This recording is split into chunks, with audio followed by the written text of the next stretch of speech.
자녀들에게 하나님께서 말씀을 통해서 큰 은혜 주시기를 소망합니다. 온라인으로 가정에서 예배하시는 우리 성도님들에게도 큰 은혜 주시기를 축복합니다.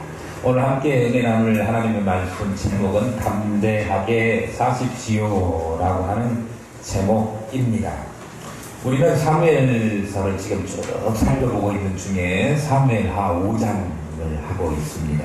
지난주에 어디까지 살펴보았느냐 그러면 다윗이 유다 그 남쪽 조그마한 유다 지파만을 상대로 해서 왕 노릇을 하고 있었는데 북쪽 이스보셋이 세운 왕조가 망하게 되고 결국은 북쪽에 있는 온 장로들이 남쪽 헤브론에 있는 다윗에게 와가지고 우리의 왕이 되어 주십시오 그렇게 해가지고 왕이 되었지요.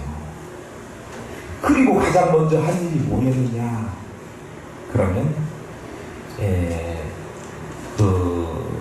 오늘 본문에 보면 지난주에 연속되는데 헤브론에서 여부수가 원래 여부수 사람들이 모여서 살아서 그렇게 된 것이고 예루살렘이죠.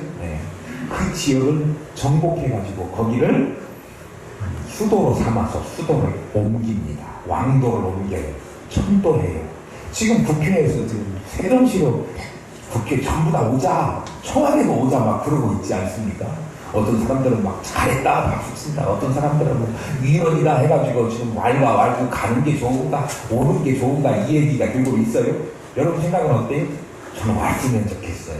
근데 어쨌든 당시에 다윗이 여부수 사람들이 거기에 살고 있는 예루살렘 300년 동안이나 언제부터 300년인가요? 가나안 땅을 허락하셔서 출애굽한 이스라엘 백성들이 가나안 땅에 오고 정복하라 그랬는데 다 정복하지 못하고 남겨진 지 300년이나 흘러갔어요. 왜요? 그만큼 그 여부수 족속이 모여서 살고 있는 지역이 초롱성 같은 요새고 지형적으로도 그렇고 그래서 그 사람들이 결코 내주지를 않으니까 다른 곳 다 정복해서 이스라엘 백성들이 나눠서 12지파가 다 골고루 나눠가졌지 않습니까? 그런데 그 중에서도 정복하지 못한 채 남겨두어서 그 사람들이 살고 있다라고 여부스 사람들이 살고 있다 그래서 여부스라고 이름을 계속 부르게 된 땅, 그 땅이 예루살렘이에요. 근데 그것을 정복할 정도 되었으니까 다윗이 남쪽 유다 왕에서 이제 온 지파의 왕이 되었으니까 얼마나 힘이 강력해졌는가 이것을 알 수 있죠. 여러분 별로 안 놀라셔요. 웬만해 가지고 우리 교인들은 안 놀립니다. 300년 동안이나 정복을 하려고 캐문을 두드렸는데 못 정복했어요. 그런데 다윗이 그 남유다 조그마한 유다의 왕으로 있을 때도 못 건드렸어요. 그런데 이제는 왕 이스라엘 통째 나라의 온전한 나라 이스라엘의 왕이 되니까 이게 힘이 세졌다 그 말씀입니다. 그래가지고 그동안 300년 동안 하나님께서 저 여부수 사람을 내보내라 가나안 원주민들 내보내고 그 땅을 정복해라 그렇게 했는데 그럼에도 불구하고 정복하지 못했던 그 땅을 정복할 수 있었죠. 그것뿐만 아니라 그 다음에 천도한 이후에 두루왕 히람이라고 하는 왕이 백향목, 건축자재 그런 것 지금 같으면 막 트럭으로 몽땅 실어서 보냈어요. 그것뿐만 아니라 앞에다가 막 그 버스 배절해가지고 누구누구 실어 보냈어요? 인력들, 건축자들, 뭐 석수들, 목수들 막 실어갖고 보냈어요. 아니 그때는 버스가 없었으니까 하여튼 사람들 인력을 보냈다 그런 얘기. 왜 맥없이 두로 왕이 그렇게 보냈을까요? 아니 친해보자. 이제 강성한 이스라엘이 되었으니 내가 너희를 무시하지 못하고 내가 이렇게 선물을 줄 테니까 앞으로 좋은 관계, 국제적인 관계를 유지합시다. 그렇게 한 거예요. 그러니까 내적으로도 힘이 세졌고 의적으로도 국력이 세졌고 거기다가 다윗 가문은요. 다윗 가문에게 축복을 주셨다라고 하는 표시로 3장 1절에서 5절까지 그 헤브론에 와가지고 첫 번째 유다의 왕으로 등극했을 때 얻게 된 다만까지 포함한 7명의 자녀들이 있었잖아요. 자녀들 축복이죠. 하나님의 복을 받았다 그런 뜻이에요. 그런데 여기 예루살렘에 와가지고 그 다음에 얻게 된 자녀들의 이름이 쭉 기록되어 있지 않습니까? 지난주에 제가 명단을 보여드렸고 우리 같이 읽었습니다. 그러니까 하나님께서 다윗을 복 주시고 점점 강성하게 하신다라고 하는 성경의 그 말씀이 계속해서 이루어지고 그 증거들을 우리에게 들이밀고 있는 본문들을 우리가 보았어요.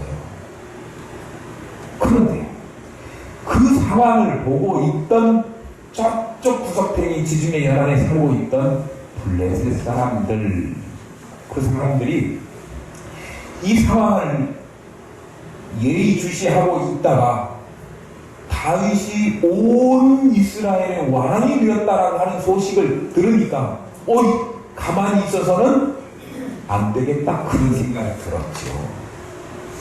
그래가지고 군사들을 많이 모아가지고 쳐들어옵니다. 그 르바임 골짜기에 군사들을 모아서 쳐들어왔는데 르바임 골짜기가 상당히 제가 가본 바에 의하면 굉장히 넓은 지역이에요. 거기에 꽉 찼다 그러면 여러분 뭘 상상하시면 되느냐 그러면 그 촛불 집회 할 때 광화문에 사람들이 꽉 찼지 않습니까? 그거 연상하시면 돼요. 넓은 땅에 사람들이 막 가득하게 있는 것처럼 르바임 골짜기에 뭐 하려고 다윗이 왕 돼가지고 나라가 튼튼하게 됐는데 더 튼튼하게 되기 전에 이 다윗과 이스라엘을 물리쳐서 길을 죽여놔야지. 그렇지 않으면 우리가 뭔가 큰일 나겠다라고 위기의식을 느낀 블레셋이 쳐들어왔다 그런 말씀이에요. 그게 오늘 본문의 시작입니다. 한번 보시겠습니다. 17절 18절 말씀입니다. 이스라엘이 다윗에게 기름을 부어 이스라엘 왕으로 삼았다 함을 블레셋 사람들이 듣고 블레셋 사람들이 다윗을 찾으러 다 올라오매 다윗이 듣고 요새로 나가니라. 블레셋 사람들이 이미 이르러 르바임 골짜기에 가득한지라. 블레셋이 다윗이 왕이 되었다고 하는 소식을 들은 블레셋 사람들이 즉시로 이스라엘을 침공해온 이유가 뭘까요? 제가 말씀드렸죠. 이스라엘의 통일 그리고 그 통일 왕국의 왕이 된 것, 그 사실만으로 블레셋 사람들에게는 치명적인 위협이 될 수 있었습니다. 사실 지금까지는 어떤 상황이었냐면요. 지금까지는 어떤 상황이었게요? 여러분 짐작하실 수 있죠. 지금 사울이 죽었죠. 어디서 죽었죠? 길보아 산에서 블레셋하고 붙어서 싸우다가 죽었어요. 사울만 죽었어요? 사울의 아들들 요나단까지 다 죽었지 않습니까? 죽었어요. 그래서 그 이스라엘이 블레셋에 져가지고 패배해서 지금 상태는 어떤 거냐 그러면 블레셋의 속국처럼 식민지처럼 그렇게 억눌린 상태로 지배를 받고 있는 상태예요. 그러다가 남쪽에 그 헤브론에서 다윗이 왕이 되었지만 그 조그마한 지파, 그 한 지파의 왕노릇 한다고 해봐야 블레셋이 신경 쓸 이유가 별로 없어요. 그 다음에 저쪽 북쪽에는 10지파라고는 하지만 그 10지파가 우왕, 좌왕, 오합지졸로 그냥 살고 있다가 남쪽은 다윗을 중심으로 왕이 되어갖고 5년이 흐르는 동안도 북쪽은 정부도 구성을 못하고 있는 상태에서 5년이 지난 후에야 간신히 제가 또 도드시라고 하면 또 뭐라고 하더라고요. 사투리 쓴다고. 간신히 5년 만에야 이스보셋하고 저 근데 장관이 누구죠? 아브넬이 이스보셋을 꼬드겨가지고 북쪽 정부를 구성해요. 그러니까 지파는 많지만 북쪽 이스라엘이 사실 간신히 정부를 꾸며야 될 만큼 그렇게 별것 아닌 상태로 놓여 있었어요. 그런데요, 이제는 그 모든 지파들이 힘을 합쳐가지고 사울은 비록 죽었지만 이게 강력한 다윗 정부 하나의 통일 왕국을 구성했으니 이제는 통일되면 분열되었을 때는 나눠있을 때는 힘이 없지만 통일되면 강력하게 되는 거죠. 그러니까 이 블레셋 사람들이 신경이 쓰이고 저놈들 가만히 놔뒀다가는 조금 더 크면 이제는 손쓸 방법이 없겠구나. 싹부터 잘라야지. 그러니까 다윗이 왕 됐다라고 하는 소리 듣자마자 군대를 만들어가지고 쳐들어온 거예요.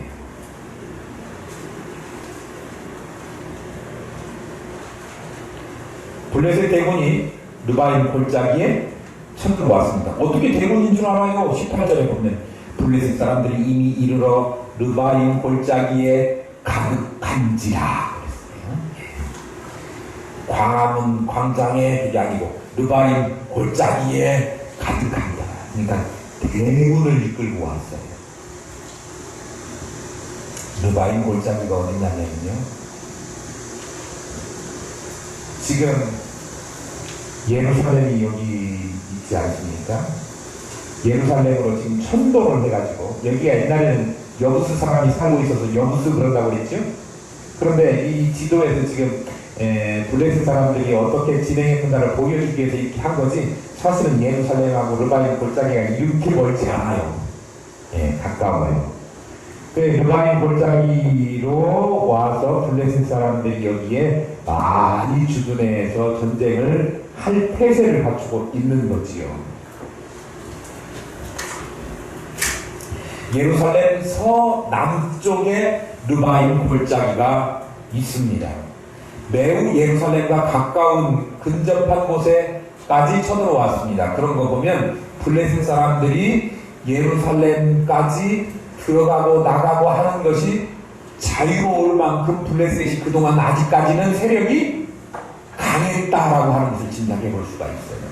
어떻게 남의 나라에 함부로 대군들을 이끌고 막 쳐들어올 수 있습니까? 그만큼 블레셋 사람들이 힘이 있었다라고 하는 증거예요. 그런데 쳐들어왔어요, 블레셋 사람들이. 그때 다윗이 가장 먼저 한 일이 무엇이었을까 궁금하죠? 19절 말씀입니다. 19절 한번 보겠습니다. 다윗이 여호와께 여쭈어 이르되, 다시 읽을게요. 다윗이 여호와께 여쭈어 이르되, 내가 블레셋 사람에게 올라가니까 여호와께서 그들을 내 손에 넘기시겠나이까 하니, 여호와께서 다윗에게 말씀하시되 올라가라, 내가 반드시 블레셋 사람을 내 손에 넘기리라 하신지라. 다윗이 한 일이 뭡니까? 여호와께 물었어요.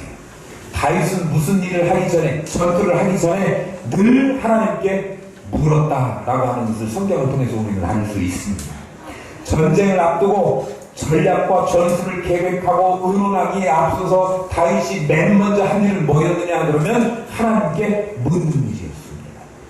이게 신본주의 태도의, 신앙의 가장 올바른 태도라고 하는 것을 저는 말씀드리고 싶습니다. 우리는 다윗이 한 것을 보아서 하나님 중심으로 하나님을 섬기는 사람이 무슨 일을 하기 전에 무엇을 먼저 해야 되는가에 대해서 말씀드리려고 하는 거예요. 우리는요, 이건 이렇게 하고 저렇게 하고 이렇게 하면 좋겠다라고 머릿속에 먼저 구상합니다. 그리고 하나님 이렇게 해도 되겠습니까?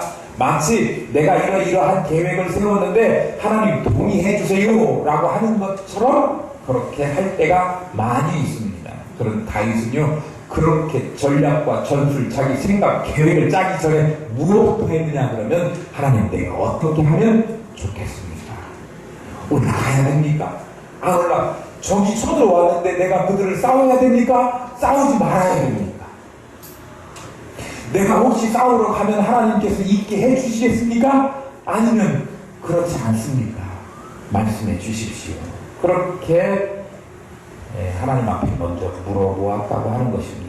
저는 오늘 블레셋 사람에게 올라가니까 그들을 내 손에 넘기시겠나이까 이렇게 써있는 19절 이 말씀을 뭐라고 듣고 싶냐면, 하나님께서 나를 이스라엘 통일 왕국의 왕으로 세우셨는데, 왕으로 세우셔서 나라를 다스리도록 만드셨는데 그 일을 감당하도록 나에게 능력을 주시겠습니까? 라고 그렇게 읽고 싶어요.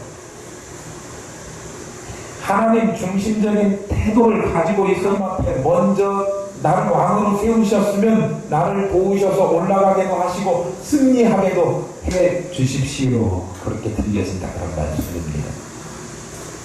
그러니까요, 하나님이 어떻게 하셨을 것 같습니까? 하나님이요, 어떤 때는 응답을 늦게 주시기도 하지만 어떤 때는 응답을 즉각적으로 주시기도 해요. 오늘 응답은 어떻게 해요? 즉각적으로 주셨어요. 어떻게? 내가 올라가라. 내가 반드시 블레셋 사람들을 내 손에 붙이리라. 내 손에 넘기리라. 뭔 일이에요? 다윗이가 이길 것이다. 내 손에 승리를 주겠다. 그렇게 말씀하십니다.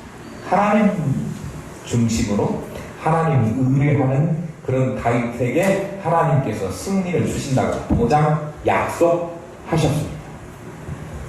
오늘 우리도 중요한 영적인 교훈을 얻습니다. 우리 지난주에 영적 싸움을 싸워야 된다 그렇게 말씀했지 않습니까? 근데 영적 싸움을 하는데 우리는 영적 싸움을 싸울 때 그 하나님에 대해서 확실하게 승리 주실 것이다 라고 하는 그 보장을 받은 사람들입니다. 왜 그렇다는 말씀을 드리냐 그러면 이미 예수 그리스도께서 사단의 죄와 사망의 권세를 깨뜨리셨기 때문에 그렇습니다. 예수님 오시기 전에는 극히 한정된 소수의 사람들만 사망과 죄의 권세 그 가운데 살고 있는 사람들 가운데 하나님의 선택받은 소수의 사람들만 그렇게 하나님의 은혜를 입을 수 있었습니다. 이스라엘 민족들 중에서 신실한 신앙을 가진 사람들 불과 소수 사람들만 그런 은혜를 입을 수가 있었는데, 그러나 그리스도께서 십자가 대속 사역을 완수하시고 죽으셨다가 다시 사망 권세를 깨고 살아나셨지 않습니까?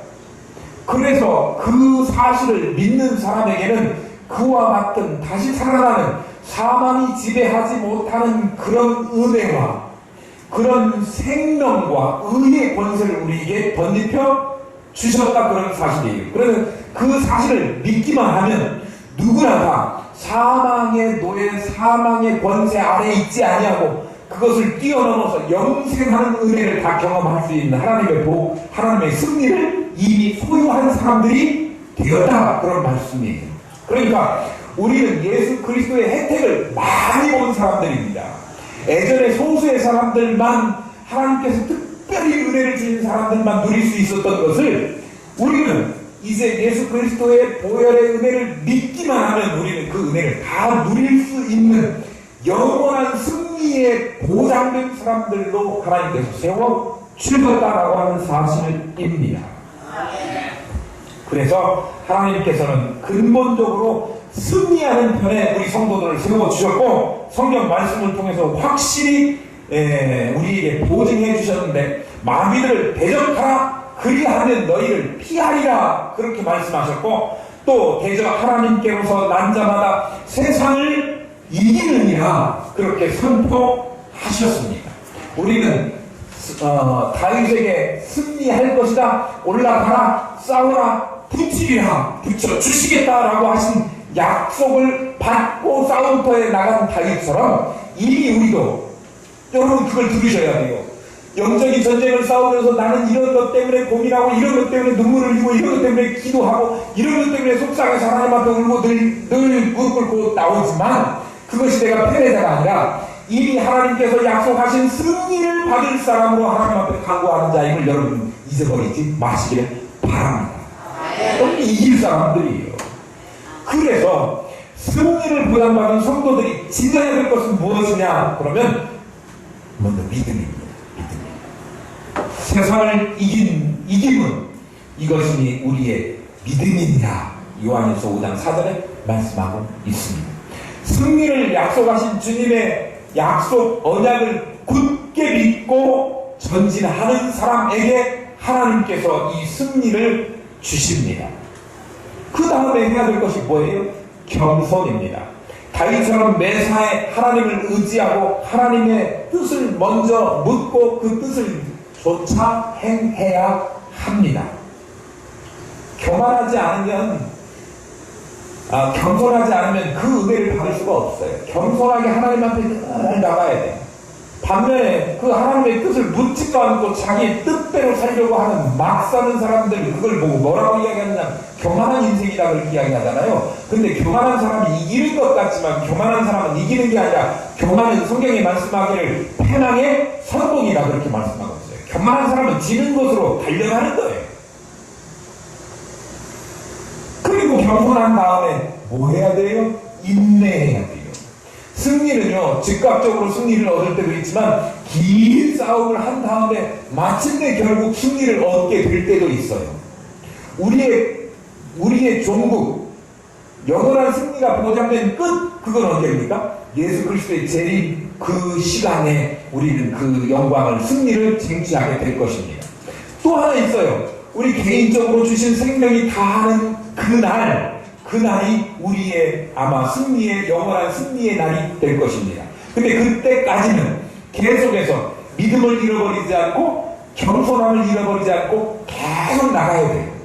중간에 가다가 믿음을 잃어버리거나 또는 중간에 가다가 겸손을 잃어버리거나 그러면 우리는 교만하게 되고 믿음대로 살지 못하고 하나님의 뜻대로 살지 못하게 되면 실패하는 거예요.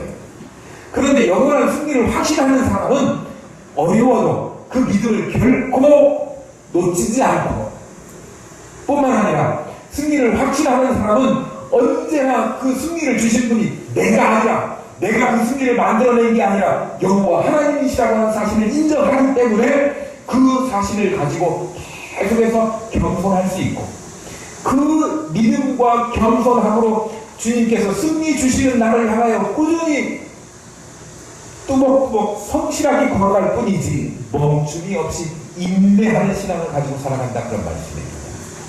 그러면 그 뒤에 뭐가 있다고요? 패배가 있다고요? 진다고요? 끝이라고요? 아니라고요. 영원한 승리를 우리에게 주시는 하나님의 약속된 보장의 승리가 우리 앞에 있게 된다라고 하는 사실입니다.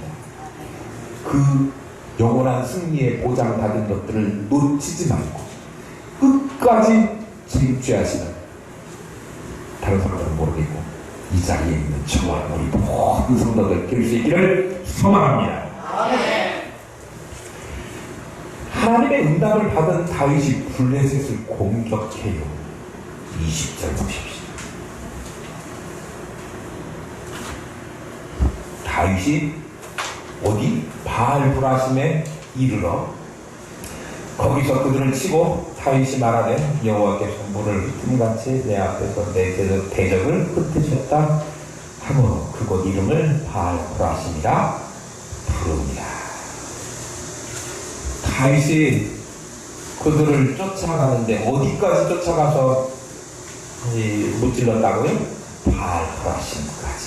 근데 그 전에는요, 바알브라심이라고 불리워지지는 않은 것 같아요.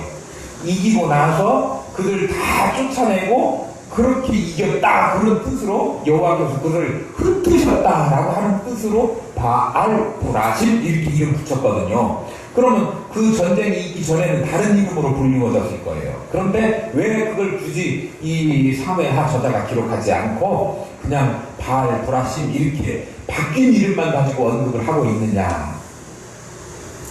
사실 그 옛날 지명에 우상들이 뜨글뜨글하고 막 이런 지역이 있잖아요. 그런 지역에 우상과 관계되는 이름이었기 때문에 여기에 성경에 언급하고 싶지 않아서 쓰지 않고 하나님께서 그들을 흩으시고 그리고 새롭게 지어진 하나님 여호와께서 우상들 그리고 적들을 물리시고 흩으셨다라고 하는 하나님의 승리의 이름만 기록하고 싶은 의도가 거기에 있어요. 아이고 목사님, 바알이라고 하는 이름이 무슨 우상인데 하나님의 영광을 나타내는 뜻이라고요? 아니요. 물론 가나안 땅에 주된 신들 이름들 가운데 바알이라고 하는 신이 있잖아요. 그러긴 하지만 그 바알이라고 하는 것이 가나안에 있는 원래 그 신들의 이름 중에 하나로만 쓰인 건 아니고요. 그게 다른 뜻으로 사용될 때는 주인, 주님 또는 남편이라고 하는 이름의 뜻을 가지고 있어요. 그러니까 여기서는 우리의 주인 되시는 여호와 하나님이라고 하는 의미로 하나님을 상징하는 의미로 바알 이렇게 부른 거예요. 그러니까 바알이 꼭 우상만 지칭할 때 사용되는 말은 아닌 거죠. 예, 그거 기억하시면 돼요. 바알하고 브라심 이게 두 개가 섞여 있는 말인 것 같지요. 브라심은 어디에서 온 말이나 그러면 페라침이라고 하는 말에서 온 단어예요. 페라침이라고 하는 말은 흩은다, 흩어서 물리친다 라고 하는 거예요. 뭘 상상하시면 된다면요, 그 북극이나 남극 같은 데 보면 어디에 얼음이 얼어요? 북극이 얼어요? 남극이 얼어요? 하여튼 극지방에는 다 얼죠? 예. 제가 잘 몰라갖고 안 가봐가지고 그 텔레비전에 보면 이렇게 얼음이 막 바다에 쫙 얼려있지 않습니까? 그런데도 배가 거기를 가요.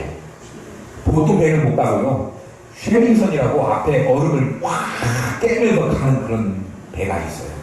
그러면 단단하게 바다 물을 얼려놔갖고 막 그런 그 얼음이 잔뜩 있는 데를 막 얼음을 깨갖고 흩어가지고 자기가 배가 쭉 앞으로 나가는 것을 볼 수 있어요. 그러니까 마치 그런 것처럼 해치고 돌파해서 나간다, 그런 것이 페라침이에요. 근데 페라침이 발음을 이렇게 한국말로 바뀌다 보니까 바알하고 결합해가지고 바알, 브라심 이렇게 옮겨진 거예요. 뜻은 뭐예요? 하나님께서 해치면서 있게 하시고 승리를 주셨다, 그런 뜻이에요. 그래서 이 다윗이 누구를? 블레셋 사람들을 무찌르고 그 자리를 기념해서 이름 지어진 것이, 그 특별한 사람들 막 누구 거리 이렇게 이름 붙이듯이 하나님께서 이렇게 승리를 주셨다. 우리가 정말 두려워서 떨고 있던 이 블레셋 사람들을 하나님께서 다 흩어버리고 우리에게 승리를 주셨다라고 하는 그런 뜻을 기념하려고 그 지명을 그렇게 붙였다, 그런 말씀이에요. 그런데요, 어쨌든 그렇게 하나님께서 그들을 흩으셨는데 어떻게 흩으셨느냐 그러면 물을 흩음같이 내 앞에서 내 대적들을 흩으셨다. 블레셋을 물을 흩음같이 마치 홍수가 나가지고 물처럼 쓸어버리셨다, 그런 뜻이에요. 물 얼마나 무섭습니까? 부산에도 지금 물난리가 나가지고 정말 심각한 상태지 않습니까? 물이 참 무서워요. 오늘 본문에서도 대적들이 물처럼 흩어졌다, 그렇게 기록하고 있습니다. 큰 물은 하나님의 진노의 상징인 것을 우리는 창세기 읽으면서부터 알고 있습니다. 이 말씀 속에서 하나님과 교회를 대적하는 무리들에 대한 하나님의 중대한 엄중한 심판의 경고를 우리는 들어야 합니다. 그들은요, 비극적인 운명을 맞이할 수밖에 없다고 하는 거예요. 하나님은 교회의 대적자들을 흐르는 물같이 사라지게 하신다, 그렇게 하셨습니다. 다윗이 한 것이 아니고 누가 하셨다고요? 하나님께서. 20절 중반전에 보면 다윗이 말하되 내가 한 것이 아니고 여호와께서 물을 흩음같이 내 앞에서 내 대적들을 흩으셨다 함으로. 사실은 내가 싸워서 그들과 죽기 살기로 해서 그들을 무찔러야 되는데 그들을 무찔러신 것은 내가 아니고 누가? 하나님 여호와께서 해주셨다, 그런 말이에요. 전쟁의 주체가 내가 아니고 하나님이시다라고 하는 사실이죠. 하나님께서 다윗의 목전에서 대적을 흩으셨습니다. 성도들이 싸워야 되는데, 성도들이 싸워야 될 그 싸움을 하나님 여호와께서 대신 싸워주셔서 그 대적자들을 하나님께서 흩으시고 물리쳐 주셔서 성도들의 목전에서 마치 미가서 1장 4절에 말하는 것처럼 산들이 녹고 그리고 골짜기들이 갈라지기를 밀들이 불 앞에서 갈라지는 것과 같이 갈라지겠고 비탈로 쏟아지는 물처럼 그렇게 하나님께서 적들을 대적들을 물리쳐 주신다. 하나님 그렇게 말씀하셔요. 네. 내가 싸워야 되는데 내가 헤쳐나가야 될 일인데 내 대적들인데 내가 싸우면 얼마나 힘들어요. 내가 싸울 수도 없는 상황이 됐구만. 그런데요, 하나님을 의뢰하는 자, 하나님을 붙드는 자, 하나님을 믿는 사람, 그런 사람들을 대신하여 누가 싸워주신다? 여호와 하나님이 대신 싸우시는데 그냥 적당히 싸우시는 게 아니라 물론 쓸어버리듯이 대신 싸워주신다. 또 불 앞에 있는 밀처럼 그 시골에 사신 분들 아시잖아요. 볼이나 밀 걷어갖고 그 바싹 말른 거 불 한번 댕기면 그냥 온 그 들판이 다 헐헐 타지 않습니까? 금방 순식간에 타버려요. 뿐만 아니라 산들이 녹는데요. 산이 녹는 거 보셨어요? 산이 조금만 산불만 나도 사람들 놀래가지고 막 헬기 갖다 동원하고 불끈이하고 난리 나는데 산들이 녹아내리면 감당하기 어려워. 감당하지 못할 방법으로 대적들을 하나님께서는 대신 쳐 주신다. 그런 거예요. 그러니까 우리는 그 대적들 앞에서 절망하거나 겁을 내거나 실망할 일이 전혀 없다. 어떻게 살아야 된다고요? 담대하게 살아가라 말씀하십니다. 그 대신요, 무턱대고 믿는 거 없이 그렇게 하면 안 되고요. 뭐에 대한 믿음을 가지고 하나님에 대한 믿음, 완전한 승리, 궁극적인 승리를 주시는 하나님에 대한 믿음을 놓치지 말고 겸손하고 인내하면서 나아가라 말씀하십니다. 대적들은 완전 박살났습니다. 우상의 실체가 드러나는 것이 22절에 나옵니다. 보십시오. 블레셋 사람들이 다시 올라와서 르바임 골짜기에 아닙니다. 21절입니다. 거기서 블레셋 사람들이 그들의 우상을 버렸으므로 다윗과 그의 부하들이 치웁니다. 그랬습니다. 싸웠는데 르바임 골짜기에서 싸웠는데 하나님이 싸워주시는데 어떤 누가 대적할 겁니까? 박살났어요. 그러니까 그들이 자기들에게 행운을 갖다 주고 전쟁 나오면서 르바임 골짜기에 오면서 네가 나를 이기게 해줄 것이야 라고 가지고 온 우상들, 그것을 가지고 가지도 못하고 이거 나 도와주지도 못하게 하고 다 내팽개치고 갔다 그런 얘기예요. 상상은 되시죠? 네. 하나님은 영화롭게 되고 하나님과 비교할 수도 없는 세상의 우상들은 그 실체가 본질이 뭐예요? 발라밖에 보이듯이 다 드러나게 되게 된 것이죠. 우상은 그를 의지하는 자를 전혀 보호할 수 없는 허무한 존재라고 하는 사실들이 낱낱이 사람들 앞에서 보여준 거예요. 결국 어떻게 해요? 구원하지도 못하는 것들, 아무 쓸모리 없는 것들 다윗과 그의 부하들이 다 수거해가지고 처리해버렸어요. 쓰레기통에 집어넣었다 그런 말씀입니다. 블레셋이 퇴각하면서 버리고 간 우상들 다윗과 그의 부하들이 다 치워버렸어요. 우리도요, 우리 주변에서 세상에 온갖 사람들이 다 남겨놓은 믿지 못할 소문들, 믿지 못할 그런 것들, 그런 말에 휘둘렸던 것들 다 모아가지고 어디다가 쓰레기통에다 다 집어넣어요. 그런 거에 자꾸 연연해 하지 말고요. 뭐만 남겨둬야 돼요? 하나님의 승리. 하나님께서 승리케 하시는 그 말씀만 붙잡고 가야 돼요. 주변에서 우상의 은자 하나님보다 더 사랑한 것들 우리도 어떻게 하십시다? 제거하고 다 치워 버리십시다. 그런데요, 그렇게 다 치우고 났는데 첫 번째 지금 들어가고 다 전쟁이 끝나고 우상까지 다 치웠는데 이놈들이 포기를 안 하고 또 오네요. 두 번째 또 들어와요. 22절 블레셋 사람들이 다시 올라와서 르바임 골짜기에 가득한지라. 첫 번째 싸움에서 허망하게 패한 블레셋이 또 쳐들어와요. 포기할 줄 모르고 다시 블레셋이 쳐들어오는 것 보면 우리도 뭘 알 수 있느냐 그러면 사단들은 블레셋이 사단과 악한 세력들을 대표하지 않습니까? 사단들은 우리를 한 명 공격하고 우리가 그걸 기도로 승리하고 인내로 참아내고 막 이겨냈다고 하더라도 그것으로 끝나는 것이다? 안 끝난다. 또 다음에 또 다른 시련들이 또 우리에게 올 수 있다. 그러니 우리는 뭐 해야 된다? 항상 깨어 있어야 된다.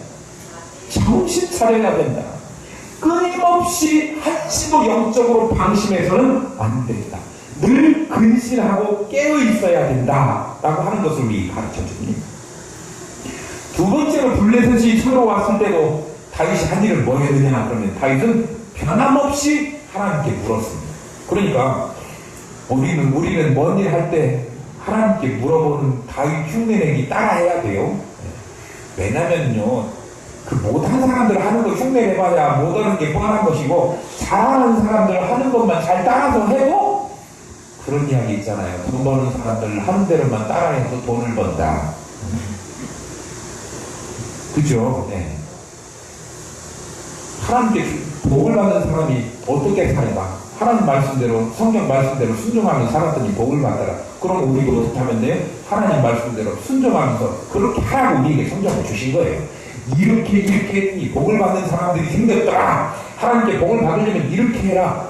뭐예요? 내비게이션, 안내소와 같은 역할을 성경을 주셨다 그러거든요. 그러니까 제가 성경을 부지런히 읽으라고, 성경 다 읽는 사람은 꼴도 사드리고 그러잖아요. 성경 부지런히 읽으시길 바래요. 어쨌든 한시도 방심해서는 안 되는데요.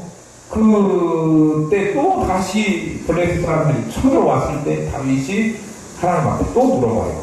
그런데 이번에는 하나님께서 뭐라고 말씀하시느냐 그러면 정면 대결하지 말고 뒤에 뽕나무 근처에 숨어 있다가 기습 공격을 해라 그렇게 이야기합니다. 23절, 24절, 25절에 보면 보십시오. 다윗이 여호와께 여쭈니 이리시되 올라가지 말고 그들 뒤로 돌아서 뽕나무 숲을 맞은편에서 그들을 기습하되 뽕나무 꼭대기에서 걸음 걷는 소리가 들리거든 곧 공격하라. 그때 여호와가 너보다 앞서 나가서 블레셋 군대를 치리라 하신지라. 이에 다윗이 여호와의 명령대로 행하여 블레셋 사람을 쳐서 게바에서 게셀까지 이르니라. 하나님 앞에 물어봤더니 하나님께서 구체적인 방법까지 다 제시해 주셔요. 1차로 쳐들어왔을 때는 어떻게 했죠? 정면 대결을 했습니다. 정면 대결. 그런데 1차 때 정면 대결하고 싸웠으니까 2차 때 다윗은 또 들어왔어? 너네 또 싸우지 뭐. 그 2차 때 해보니까 이렇게 싸우니까 끝내주더만 너네 또 죽었어 하고 1차 때 싸웠던 그 경험을 되살려가지고 또 그대로 싸웠을 수도 있어요. 경험이 생겼잖아요. 그런데요, 그 경험, 노하우가 있는데도 불구하고 그 말을, 그 경험을 의지해서 하는 것이 아니라 하나님이 또 다르게 말씀하신 그 하나님의 말씀을 따라서 했음을 알 수 있습니다. 우리는 어떤 걸 하기가 쉽냐 그러면 내가 살아온 식으로 사는 인생의 습관적인 생활 관성이 생긴 대로, 관성의 법칙 아시죠? 쭉 가는 것은 계속 가려고 해요. 멈추지 못해요. 자기가 하는 식으로 살려고 하는 것이 그게 인생의 그 생활의 관성이에요. 그런데 신앙도 그렇게 하려고 해요. 내가 이렇게 옛날에 신앙생활했어. 그러니까 목사님 가만히 있어봐요. 내가 옛날에 하던 식으로 하려니까요. 이런 사람들이 있다고요. 그런데 오늘 성경 말씀 보니까 아무리 내 경험, 쌓인 노하우, 옛날에 하던 방식이 있어도 하나님께서 말씀하시면 하나님께서 제시하신 방식이 새로운 것이 왔을지라도 그 하나님의 말씀이면 내 방식 접어두고 남겨놓고 누구의 말씀을 따라야 된다고요? 하나님의 말씀을 따라야 된다.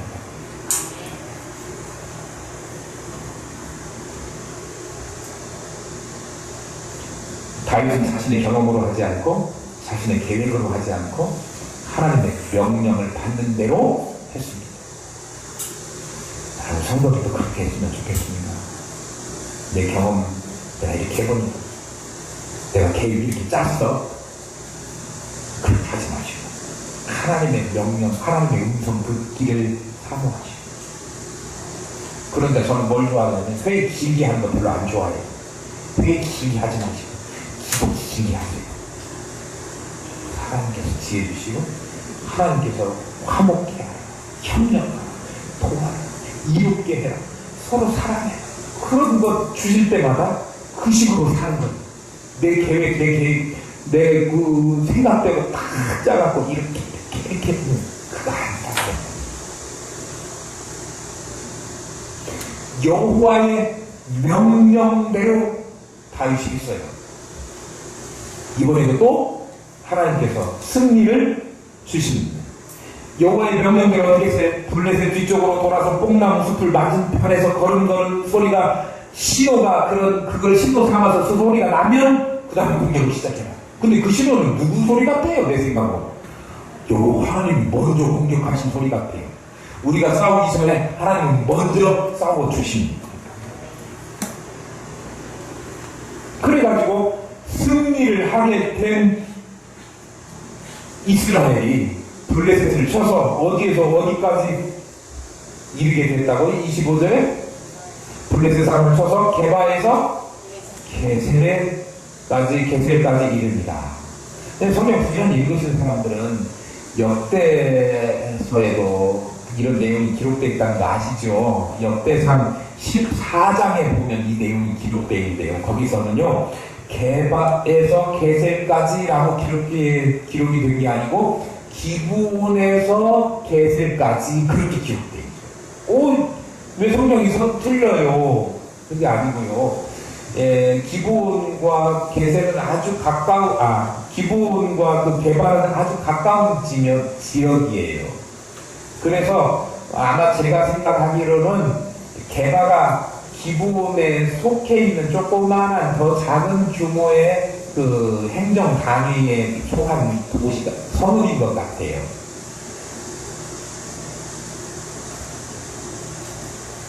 복명동이 어디예요? 유성이죠. 송감동은 어디예요?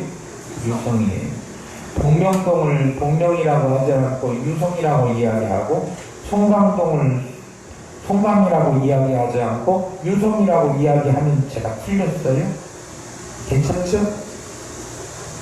그런 차원이에요. 그러니까 게바에서 게셀까지 그거하고 기브온에서 게셀까지라고 하는 표현이 서로 상이하게 기록이 되어 있다고 하더라도 성경에 이게 오류가 있구나 그게 아니고 그런 표현이라고요. 이해되셨죠? 어쨌든 그건 중요한 거 아니고 뭐냐? 그러면 하나님의 뜻대로 행하는 자에게 승리를 주신다. 블레셋과의 전쟁을 승리로 이끈 주역이 여호와셨듯이 예루살렘을 정복하게 하신 분도 여호와시고 다윗을 이스라엘의 왕으로 삼으신 이도 여호와시고 다 여호와신데 그 여호와가 하라는 대로 하나님의 뜻대로 준행한 다윗을 하나님께서 승하게 하시고 강하게 하시고 이기게 하셨다라고 하는 사실을 오늘 본문 우리에게 확실히 보여주고 있어요. 그러면 우리가 확실히 그걸 알았다면 우리도 하나님의 뜻대로 사는 일에 대해서는 확실하게 분명하게 꼭 그런 식으로 살아서 하나님께서 승리하시는 우리의 삶이 되어야 될 줄로 믿습니다. 싸운 대상이 대적들이 생겼다고 겁내할 것이 아니라 담대하게 가시는데요. 그 담대함의 미천은 뭐냐? 그러면 하나님의 말씀 순종하는 데 있다. 통일 왕국의 왕으로 등극한 다윗에게는 왕이 되자마자 지금 싸움을 치러야 되는 큰 시련이 있지 않았습니까? 그런데 그 시련을 어떻게 했어요? 하나님의 말씀을 순종함으로 이겨냈습니다. 그런데 시련이 왔어요. 왕이 돼가지고 큰 싸움을 블레셋 그 대군들과 싸워야 했으니까 얼마나 큰 시련이었어요? 자칫하면 큰일 날 수도 있는 상황이었죠? 그런데 그 싸움을 하나님께서 이기게 하셨어요. 그러니까 이기게 하시니까 그 블레셋 대군과 싸워서 이겼다라고 하는 소리가 이미 건축자재 또 석수, 목수, 인재들 막 보내가지고 했던 비율을 맞췄던 두루와 히람이 있었잖아요. 그 사람들 뿐만 아니라 다른 주변의 이방 나라 왕들까지도 이스라엘 하나님이 함께 하셔서 이스라엘 하나님께 승리를 주시는구나 라고 하는 사실을 대내외적으로 선포하게 됐다 그런 말씀이에요. 시련이었는데 그 시련이 자기에게 뭘로 돌아왔어요? 요즘요 나라 피하라고 나라 선전하는데 들어가는 비용이 어마어마하게 많이 들어가는 거 아시죠? 그래서 뭔 연예인들이 하나 막 좋은 노래 해가지고 세계 유튜브에 막 다 공유되고 대한민국 사람이래 이런 거 공유되면 K 가수 K-팝 뭐 K 트로트 해가지고 막 그러는데 한국 이미지 선전됐다고 사람들이 되게 좋아하잖아요. 그럴 때 들어가는 비용이 어마어마하게 많다는 거예요. 그런데 돈 한 푼 안 들이고 하나님께서 함께 하시니 다윗의 나라가, 하나님의 나라가 시련과 이런 모든 침략과 대외적인 어려움을 불구하고 이기게 되었다, 승리케 되었다라고 하는 사실을 만천에 증거하게 되었다라고 하는 사실이에요. 우리 뭐 하면 됩니까? 시련이 있어요. 시련이 있을 때 기죽고 입을 뒤집어 쓰고 눈물을 흘리고 그럴 것이 아닙니다. 화장 통째로 없애지 마시고 하나님 앞에 나오십시오. 그리고 하나님께서 우리에게 뭐라고 말씀하시는지, 내 주장, 내 고집대로 하나님 이렇게 해야 되니까 도와주세요 그렇게 하지 말고 하나님이 뭐라고 하십니까? 들으십시오. 성경 말씀을 통해서 하나님께서 나에게 주시는 하나님의 뜻이 무엇인지를 확실하게 잡고 그걸 놓치지 말고 믿음으로 겸손하게 끝까지 인내하면서 나가시면 뭘 보장됐다고요? 승리는 내 것으로 보장해 주셨다라고 하는 사실, 오늘 말씀을 통해 확실히 알았으니 환난과 핍박 또 이런 것 두려워하지 마시고 담대하게 승리하시는 성도의 삶을 사시기를 축복합니다.